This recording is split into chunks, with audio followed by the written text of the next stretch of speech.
No todas las personas que se encontraron con Jesús gritaban su dolor. Algunas lo escondían tan bien que parecían estar perfectamente bien por fuera. Imagina esta escena: Jesús está caminando y, como siempre, está rodeado de gente. Una multitud enorme. Muchos lo seguían por los milagros. Claro, querían ver algo espectacular. Otros estaban allí por pura curiosidad. Era el tema de conversación del momento. Y algunos, bueno, simplemente no querían quedarse fuera de lo que estaba pasando. Seguían a la corriente, pero entre toda esa masa de gente, entre el ruido y los empujones, había alguien que pasaba desapercibida. Alguien que no levantaba la voz, que no pedía nada, que no se abría paso a codazos para llegar al frente. Era una mujer. Y no es que fuera invisible, es que había aprendido a hacerse pequeña, a ocupar el menor espacio posible, a no molestar. Llevaba años sufriendo en silencio, y ese silencio se había convertido en su forma de vivir. Había escuchado historias sobre Jesús, historias asombrosas. Decían que sanaba a los enfermos, que perdonaba los pecados, que miraba a las personas de una manera que nadie más lo hacía, como si viera directamente el alma. Pero también escuchaba otras cosas. Decían que siempre estaba rodeado de hombres importantes, de sus discípulos más cercanos, de multitudes que no dejaban que nadie más se acercara. Y ella, en su pequeñez, pensó que simplemente no había lugar para alguien como ella y se sentía insignificante.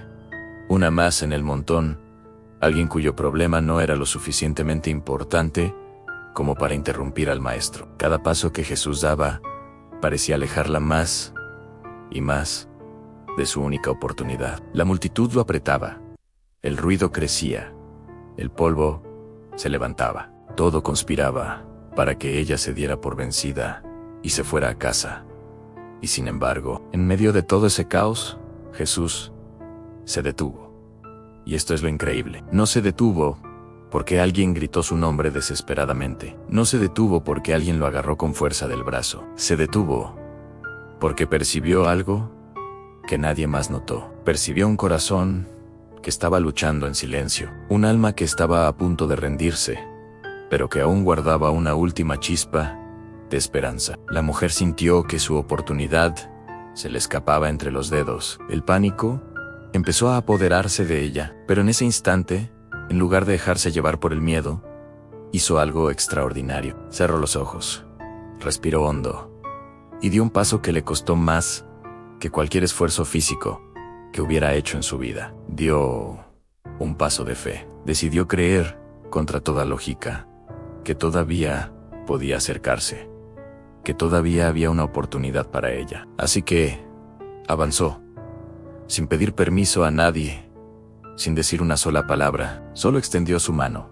con todo el anhelo de su corazón, y apenas rozó el borde del manto de Jesús. Fue un toque casi imperceptible, un roce tan ligero que cualquiera lo habría ignorado. Pero para Jesús, fue como si un rayo lo hubiera atravesado. Se detuvo por completo. Se giró y miró a la multitud confundida. Y entonces preguntó: ¿quién me ha tocado? Sus discípulos, siempre tan prácticos, casi se rieron. Maestro, todos te están tocando.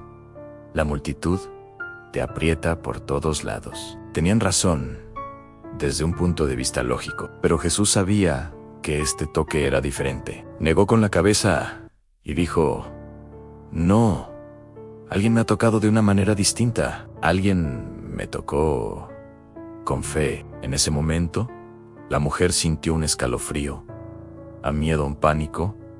Sabía que quedar expuesta en medio de toda esa gente podía traerle vergüenza y humillación, pero algo dentro de ella ya había cambiado. En el instante en que lo tocó, sintió que la sanidad fluía por todo su cuerpo, y ese poder era más grande que su miedo. Así que salió de entre la multitud, temblando, y cayó de rodillas a los pies de Jesús. No intentó defenderse, no dio excusas, no se justificó, simplemente contó su verdad, toda su historia de dolor y sufrimiento silencioso. Y entonces, Jesús la miró, y en sus ojos no había apuro, no había juicio, no había molestia, había honor, y con una ternura infinita, Le sonrió, le dijo: Ann, hija. Esa sola palabra lo cambió todo. No la llamó mujer, la llamó hija. Le devolvió su identidad, su valor. Tu fe te ha restaurado, Ann, vete en paz. No solo fue sanada físicamente, fue vista, fue nombrada. Ann fue dignificada. Y mientras Jesús retomaba su camino, la multitud seguía exactamente igual, ruidosa y ajena a lo que acababa de pasar. Pero una vida ya no era la misma, porque a veces el milagro más grande no ocurre por el ruido que haces para llamar la atención de Jesús, sino por el valor silencioso de creer que Él también se detiene por ti. Quizás tú te sientes así hoy, invisible en medio de la multitud. Crees que tu problema es demasiado pequeño, que tu voz no se escucha. Pero esta historia nos enseña que Él ve tu corazón. Él siente el toque de tu fe. Por muy débil que creas que es, no necesitas gritar. Solo necesitas creer, extender tu mano en silencio y confiar en que Él se detendrá por ti. Gracias por acompañarnos en esta reflexión. Si este mensaje te ha tocado, compártelo con alguien que necesite escucharlo. Y no olvides suscribirte para más contenido como este. Nos vemos en el próximo video.